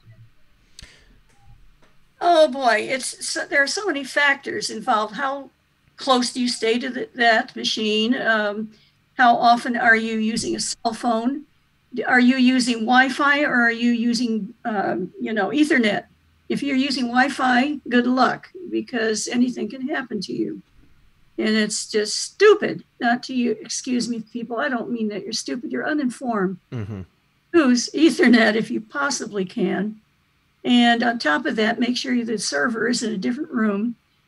There are many things you can do to avoid overexposure, but notice that with 5G and so on, near airports and stuff where we have a lot of that going on, the tops of the trees are dead. We have a smart meter in the house where I'm staying right now. It was in all the bushes we have to trim, but the one that's under the smart meter, it stays the same size. It needs trimming. You just don't, we can hardly avoid the damage that's being done to our bodies. Basically, the only way we're going to survive is if we cut back our exposure to a lot of this stuff. Right now, even your food a lot of it is being irradiated, and the rest of it is being chemically altered or genetically altered. We don't even know if you're eating something that has, like corn, that has insecticide now in it. Mm-hmm. When I was a kid, we could eat, for example, flour, cake mix or whatever, and you put your finger in, you're licking on the bowl. Now they have warnings on it, don't do that. Well, that's because there are pesticides, for one thing, in this flour now. When you cook it, it deteriorates it so it doesn't hurt you, but you better not, it says flour is raw, do not eat this product without cooking it, all right? Well, one of the reasons may be that you have this GMO altered wheat now that has pesticide in it. If you don't cook it, it can do you harm. I can't prove that. I'd have to get in a lab, but I suspect that's the reason. I know that there are a lot of materials out there, I call them materials rather than food, that we are ingesting into our bodies, and then we wonder why we're not feeling good. And the quality of life, you people think you don't know what. Living in Sweden, I learned a lot about what real food tastes like. Mm-hmm. Yeah. I come here and I'm eating cardboard, Yeah, that's about it. All right, Sweeta, anything else for Judyth? Redfield, I have a request. Now, like I mentioned, Eric Karlstrom last week, I've created a playlist for you to watch interviews, existing interviews, so you have a better context. One of the best interviews I've found on Eric Karlstrom in a playlist. I've also added two people, Barry Trower, who is British intelligence and has written about 5G. Yeah. And who says a lot about 5G and its implications and technology called CellDart, which uses LED lights to cause to beam microwaves, which can beam microwaves into people. You're right. The human body is at the same resonance of 71.83 hertz. And the trouble with 5G and all that, they're much lower. It is wreaking havoc on our systems. It's going to shorten our lives. Sweeta, would you do me a favor and I've also and Brian Coffin, the BRYANKOFRON. Would you do me a favor and just email me the playlist? Yeah. Sweeta, would you? I actually did email you the playlist. I've sent you 2 emails. Okay. Could you follow me back on Twitter so I can send you a direct message? That's all I've got. That's the only thing I've got is email. Because I've already sent you 2 emails as well. Okay, I'll go search for it. But the thing is, I get hundreds of emails a day, and so unless I'm going and specifically looking. My email is on it at gmail.com. shrubornate@gmail.com. Okay. So if you could search for my email, or even if you, so you would find. And anyways, what I'll do is I'll send you an email again today. Okay. I've sent you 2 emails already. I'll send you one again today. You can either search with shrubornate@gmail.com or even Barry Trower. Okay. Are you from India? TROWER. Are you from India? Yes, she is. Yeah. Yes, I'm from India. A lot of people from India. We have a lot of good scientists from India who have not been influenced by the powers that be, and I appreciate a lot of the work that's been done by a lot of our scientists, our microbiologists, our specialists in viruses and so on from India. And to thank you for the independence that they are exhibiting. All right, Sweeta, I'll check that out after the show tonight. Thank you for your call. Yeah, thank you so much. Yep. Okay, and just need to say thank you to GatorBit11. What does Judyth think about the 24 top holistic doctor deaths in the U.S. several years ago? I'm sure you remember that. There was just an unfortunate rash of holistic doctors ending up on the wrong end of a coffin. Any thoughts on that? Sure. Take a penny and flip it and see how many times you get 15 heads in a row or something like that. And then that statistically to the matter. Yeah. Let's see. Geezerman says, I have read Me and Lee and her other book, David Ferrie, when they came out. Very interesting, incredible info surrounding JFK. She also hosted a JFK conference in Dallas. Thanks, RP and Neon Revolt. And again, you have another one coming up in the very near future. You want to give everyone the date on that? Yeah, well, it's the 8th annual, so it's our 8th in a row. And we don't make money. Every book sale I can apply to that makes a difference. We bring in witnesses who never before could speak because nobody would bring them in because it costs money. So that's where a lot of them, when you say I'm getting money, this is the only way I can do it to bring these people in. We had 5 speakers last November, and we have on YouTube, we have some of them, we have DVDs and that people can, why do we ask them to buy them? Because then they're going to respect them, and they're we know that when they come in a bundle, that it's like on YouTube, part of what you say can be pulled out of context and make it completely different. Right. So these are precious historic pieces. So we've gotten in like Abraham Bolden to speak. We have had some of the most important living people. We have Jim Botello. You know who he was? Nobody does. Nobody ever brought this man in. He was Lee's Marine buddy. And he said Lee was honest, sincere. He said some negative things, like that he felt like he was always broke and things like, and sensitive and so on. He said he was the best Marine buddy, living in a constant. I'm sorry, Judyth. New caller, please make sure you mute your stream in the background because we're going to go ahead with you next. Anyway, Jim Botello said that he believed that Lee was being groomed to enter the Soviet Union. Now, the CIA and the FBI and all those who interviewed him, when he got interviewed even by the Warren Commission, he told them a lot of things, only the bad things. They said him leading questions like, was he against authority? Well, but the truth is, he said, all the Marines, their grunts would give the finger and all that to somebody's passing by, that they didn't like. I mean, Lee was an ordinary, but he was dedicated when it came to wanting to serve his country. And Jim Botello is one of those people that we brought in. He's on record as saying he was allowed, they said he was court-martialed and didn't have any security clearance. He said but he was going into buildings where they had security clearance all the time, etc. All right. Caller, you're on the air with Judyth. Can we get your name? Yeah, this is Michelle. Michelle, welcome to the program. What's your question or comment for Judyth? Well, first of all, I'd like to thank her for all the work she's doing and has done. I've been fascinated and driven by the JFK situation since I was 8 years old when that happened, and it's just been a huge thing in the back of my mind ever since then, so I'm really grateful for that. And I'm super grateful to you, RP, and to Neon for hosting this tonight. My question is in the medical aspect of this. Is it true that simian virus 20 and 40 have been utilized in vaccines? I do not want to get in a lot of trouble because they will always come up with specimens of vaccines that have no such thing in them. Mm-hmm. They just need to go and get a little bit of dry cleaning, right? Uh-huh. All right. So that's the answer, all right? Well, okay, I got it. Michelle, I can speak code. Sure. Michelle, have you seen the infamous video clip of, I believe it was the scientist from Merck talking about this subject and laughing about what they were doing to people? It's funny, right? Yeah, they thought it was funny. I wasn't that an outtake from a 60 Minutes episode? No, actually, that was an interview that was made, and I think National Institute of Health and all that. Okay.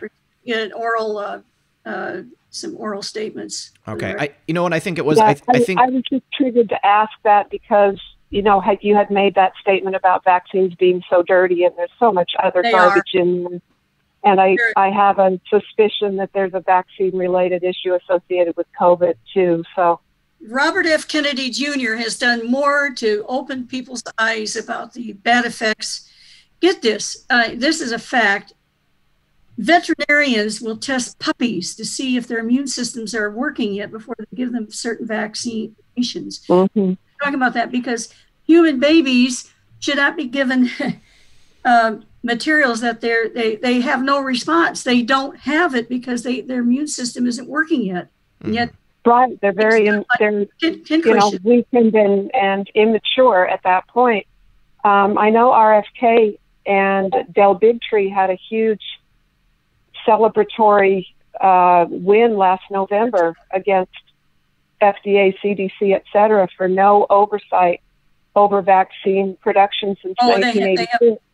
They have. And you just haven't seen it anywhere. I found it on Australian press. Well, unfortunately, we have a bought and sold media. They're owned by corporations that make a lot of money on the stock market from these pharmaceutical big companies. Sure. Well, Michelle. Well, thank you for everything you're doing. I'm going to buy your book. God bless you. Thanks for your support, Michelle. Have a wonderful evening. Thank you. Bye. Yep. Bye-bye. Okay, great. We had a super chat question from Lady Warrenon. She says, what do you know about the kidnappings in Miami during JFK? Thousands of Cubans kidnapped, killed, or taken back to Cuba. Did Jack Ruby really go to prison?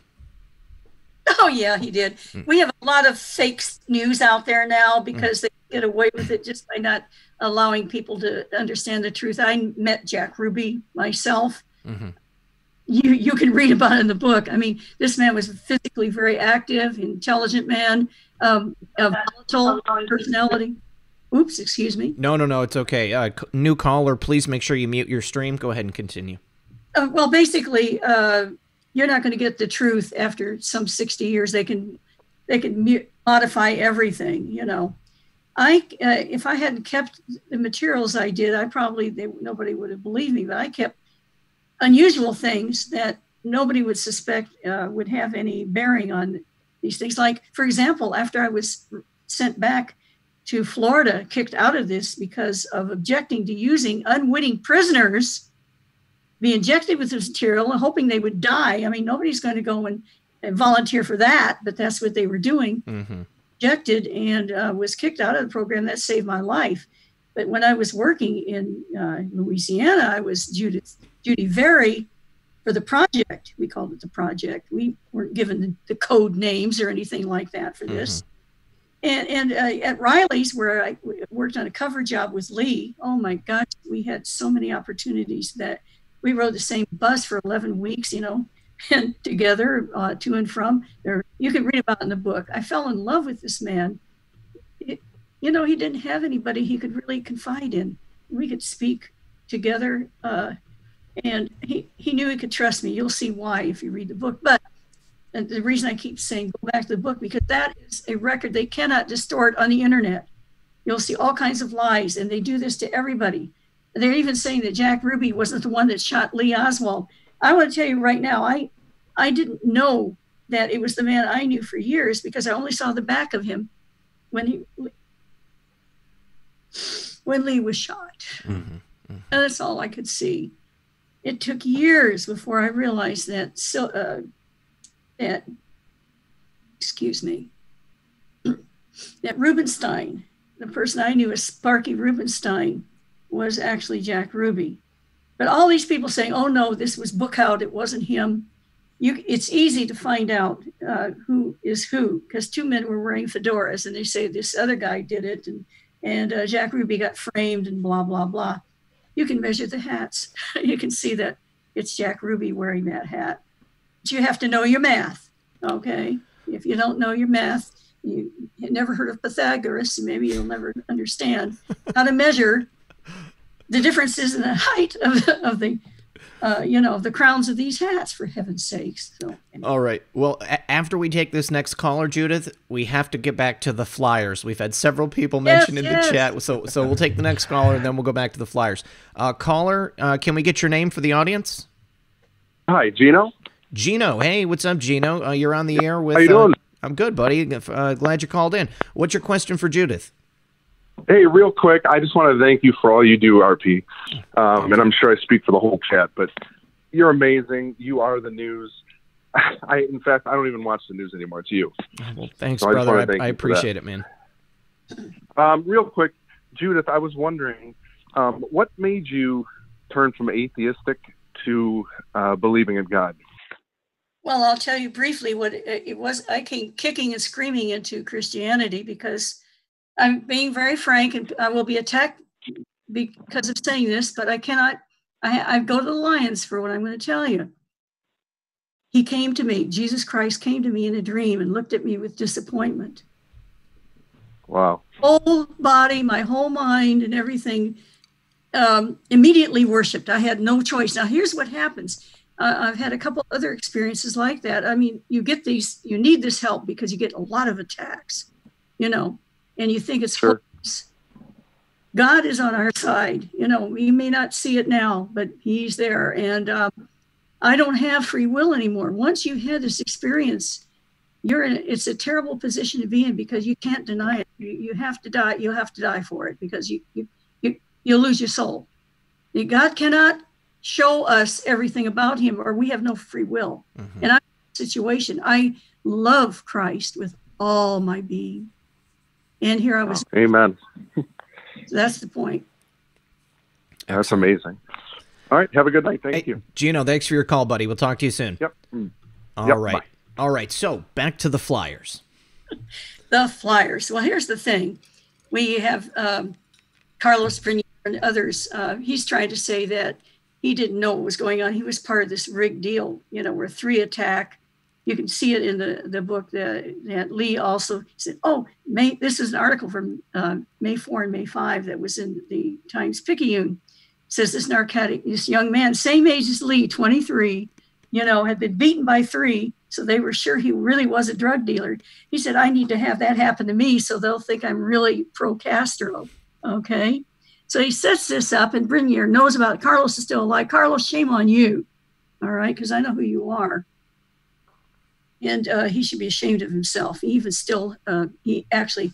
gave him his Marine book with all the stuff in it. He never gave it back, and he sold it on eBay. So that's what he is. Wow.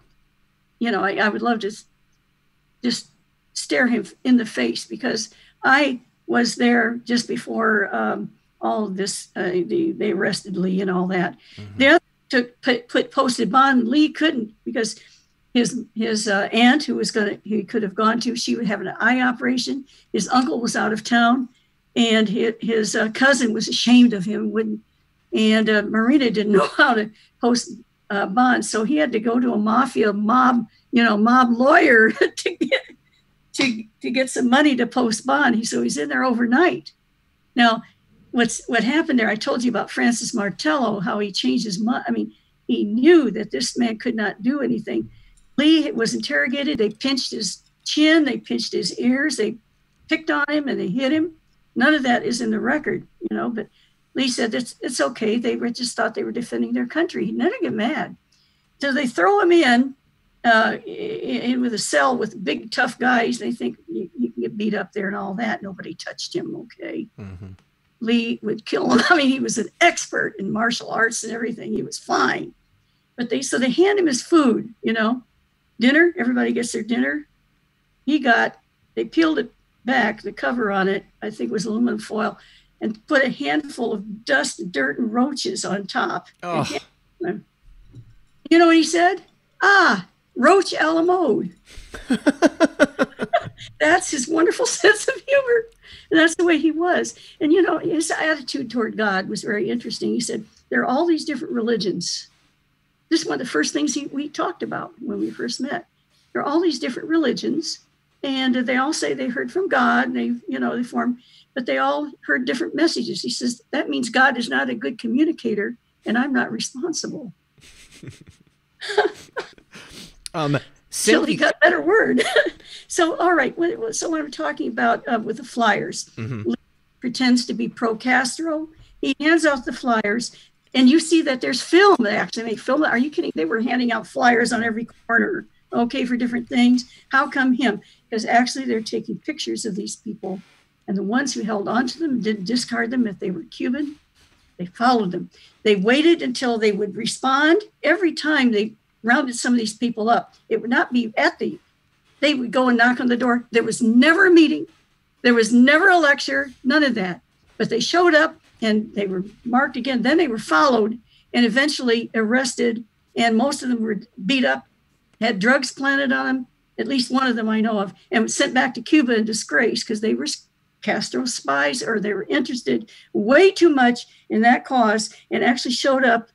And they could look up their record as being, why was this important? Because we had Castro spies in New Orleans willing to kill us if they would save Castro's life. So the flyers, it was all a sting operation. It was a sting, and Lee did it. Second time he did it, he did not want to get beat up. The first time on Canal Street, a big crowd. David Ferrie had an anti-Castro meeting going on to try and attract, but too many of them saw Lee on Canal Street. When I saw him, even though he had somebody there, David Morales, who turns out to be a really bad guy for the CIA, he was there. I know now. I didn't know until years later who he was, but because I met him another time. And that's going to be in my updated version of me and Lee. But anyway, he's surrounded by people that are going to beat him maybe to death. And he gets rescued really by the police just in time. So the second time he's at the Trade Mart, he does not want that to happen again. And I was worried sick for him. So they didn't have as much foot traffic there, and he could still attract, because they would, the pro-Castro spies would hang around the Trade Mart because they had their contacts there. International House, you had leaders coming in. They were spies. Mm-hmm. Well, he was there again. And at that time, of course, that's where Clay Shaw was also. And as he's there, one of the people that he has there his name was Rafaelo Cruz. And that is Ted Cruz's father. This is somebody wanted to know if this is exactly what I was just about to ask you. Okay, continue. Yeah. Now, you understand that what they did is they said, are you kidding, this man who killed Kennedy? And have him, don't you dare. No, as a matter of fact, he had come in from town to visit some relatives of some kind there. Nobody knew him. That's the perfect kind of person you want to back him up.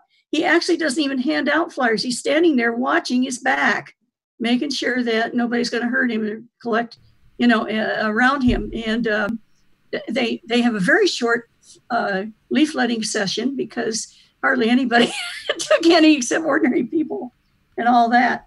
But every time he did a session, by the way, he did one out at the USS Wasp, and he also did one in Dallas before he coming there. So he did it 4 times. And people don't know this. At the point in every situation that he was involved in was always to try and find these people. He was out at the WASP. You can find out why, because of an arms shipment that was being scheduled to come in. And the stevedores, a lot of them were Black Cubans. Some of them were spies for Castro. They were paid well to find out what was on these ships coming in from Guatemala and so on. And Lee actually helped get some of them arrested and fired and so on, that could have found or reported on the shipment that came in from Caracas. Now, in Lee's address book, it mentions Caracas and guns and everything. Mm-hmm. It's right in his handwriting. But until it came out in color, I couldn't prove it because it was all black and white. But you can see then finally it's done in the ballpoint blue ink and so on that he used when he was in New Orleans. It's the other part about Caracas is that in 2017 outcomes files that they aren't worth very much about gun shipments from Caracas, by boat and all that. And so, because they said prove that they ever did anything like that from Caracas. Well, we have 2 files on it now. So a lot of this has come out over the years and new witnesses and so on. Lee was involved pretending to be pro-Castro. This was later. It was to protect us, to get these people out of the way so we would not be killed. Okay, so Ted Cruz's father is a good guy. Yes, he came in. He was a good guy. And of course, since Lee was, vilified, mm-hmm. I did not. Nobody asked. The reason he's not in Me and Lee, they took over 100 pages out of my book. They said, "What's his last name?" I said, "I never knew his last name." Well, then we're not going to put it in the book. Sure. Yeah. Only what they could verify. Yeah. Okay, so it looks like Allie Romaine says she was having, instead of the buffering effect, she said, all of a sudden Judyth is saying things that I haven't heard, but it's out of context. It looks like the platform is still having fun with us. Denise said she sent you a friend request on Facebook, and she said she'd love to speak more. Sue Randall asks, because she's in Dallas, have you ever eaten at Famous Capisi's? Is that a restaurant you've been to? That's Campese's, of course. Campese's, okay. All right. Rooks Castle wants to know, what are your thoughts on George H.W. Bush? Did you know anything about him at the time that you were familiar with Lee? Must I ruin my dinner?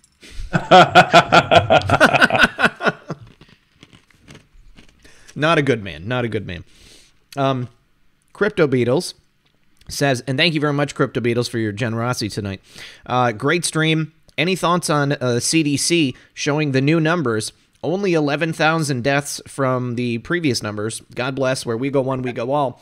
I also thought it was very interesting that deaths from pneumonia just steeply dropped off in 2019 and 2020 rather than following the normal pattern of infected and deaths in previous years.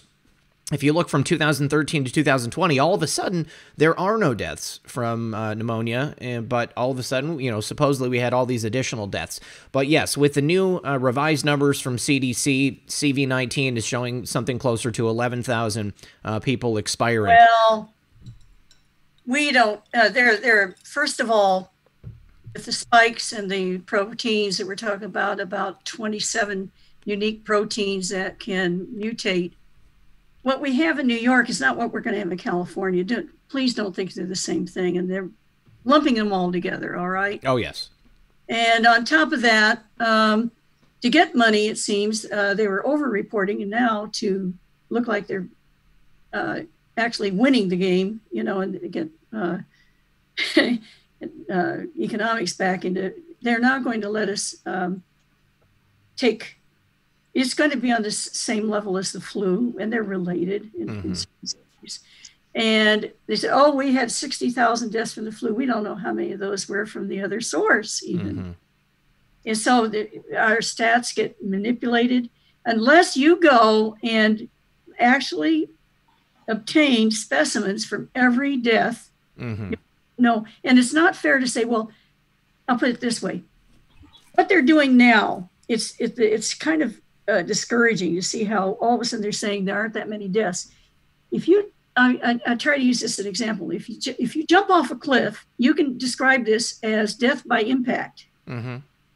All right, or by pneumonia, or by heart attack.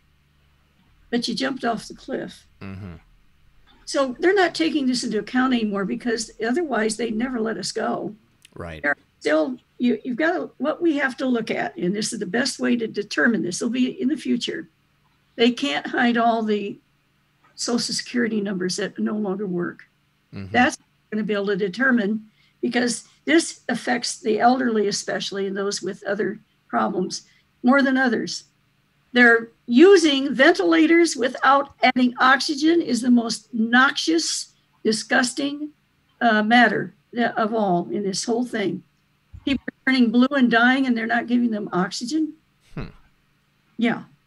So there's cruel things that were going on. Or how about this, pulling the ventilator out of somebody without sanitizing it, pushing it down somebody else's throat. They didn't have it before, they've got it now. It doesn't make any sense at all. We cannot trust the statistics. We're going to have to look at the ultimate number of people in the Social Security records, because those records, now those can be manipulated, but they can't manipulate them all, you know. And unfortunately, we've had a lot of manipulation going on, for example, cancer deaths.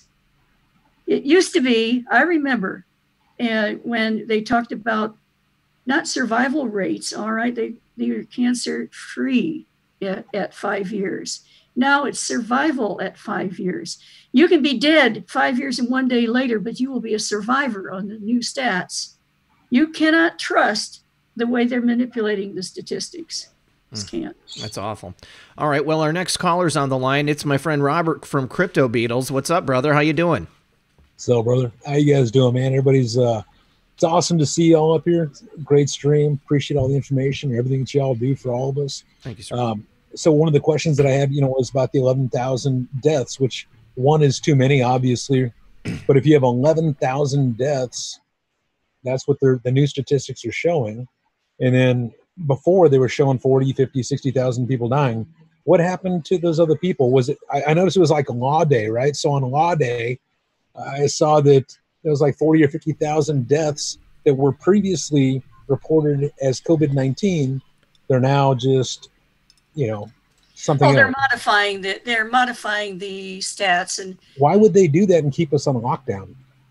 Well, I really suspect 4 times more suicides. Look how easily they got the entire country to shut down. We've talked about it. Or what statistics they're using. They prove that the people in this country will just lie down and play dead if they're told to. Yeah. And unless we get some backbone, and by the way, our kids, this flag, man, where we came from. There you go. So, I mean, frankly, having lived in other countries overseas, where I come over here and we're completely cut off from world news, unless it's political. If it's some way to attack our president or to attack someone who is attacking the president, or whatever you want to look at it, however you want to look at it. Overseas, we get so much more information. I come over here and nobody knows the thing. And you can't, it's so hard to get. And the kids, they know nothing. They can't point out where it's like Sweden is. They're told, oh, it's a socialist country, blah, it's horrible. Are you kidding? I mean, I see happy people live 5 years longer than they do in the United States for men and women. Okay. I see that they're eating food that tastes so good and the air is clean, and their forests are growing, and that they recycle 99% of it. Believe me, they do. They bring in other people's garbage. They take garbage and compress it and make pellets out of it and heat their villages with the village's own garbage. What do? We send it off to India or somewhere, or in India or whatever. Plasma gasification. A whole different way. All of Europe, they went through World War II and all that, and it really is like wiping the slate clean. They didn't have the old stuff. We are a very old country in comparison. And like David Ferrie once told me, it's true. They will start a program, or they'll have a law that takes more energy to remove that program or to change the law and get rid of it. And so it stays, and they just add more. Gotcha. I'd love to hear, the three of you, like Neon, of course, Red Pill, of course, yourself, just in like 30 to 60 seconds, each of you just tell us what we all need to know. What is the three of your most important messages that the world needs to know? Well, I mean, I would say, and this goes back to what I was saying the other day. I think that the American public has been exposed to understanding the true nature of these people and what they're trying to do. I think it's pretty obvious that they wanted to scare us. They wanted to keep us inside. And now that these numbers are being revised and everything is being changed up, I don't think that they're going to be able to keep us indoors like this again. I think that people are going to openly revolt. In Lansing, Michigan the other day, people were demonstrating in the capital city, and they went into the Capitol Dome and they told, the state legislature, we're not going to put up with this anymore. And I'm seeing it, demonstrations planned all over the country.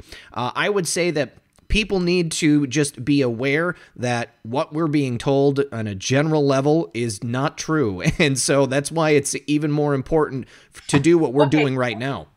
Raising my hand. Go ahead, Judyth. Go ahead. And excuse me, Neon, but totally fine. Go right ahead. Thank you very much. I appreciate that. One of the things that I put on my Facebook page with reluctance, but it had to be done, is these are patents that were taken out by Bill Gates. And what's interesting about the patent is the 2020, okay? ID 2020? Okay. The AD 2020 606, I guess 060606. And this thing harvests all the energy from your body and from your mind and whatever. You get paid for it. Yes. So help me, it's plugging us in. The concept is there, it's patented. We also know now that Gates and our wonderful Fuki, however you want to pronounce his name, these doctors have worked together, and they have made patents on guess what?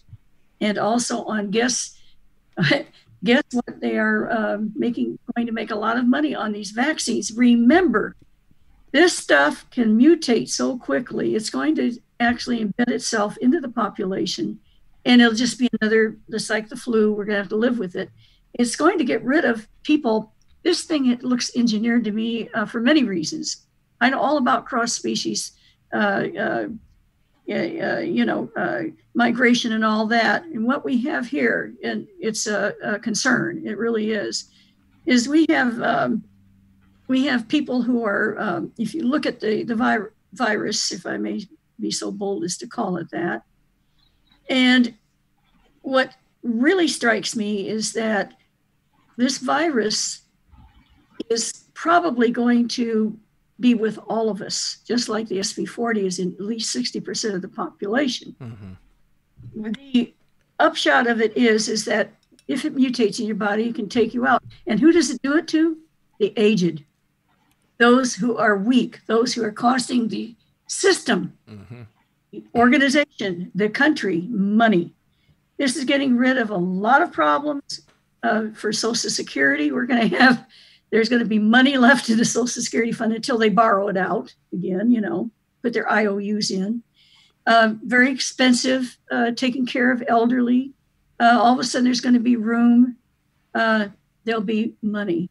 And they will not lose money on these unproductive bottom dwellers, okay?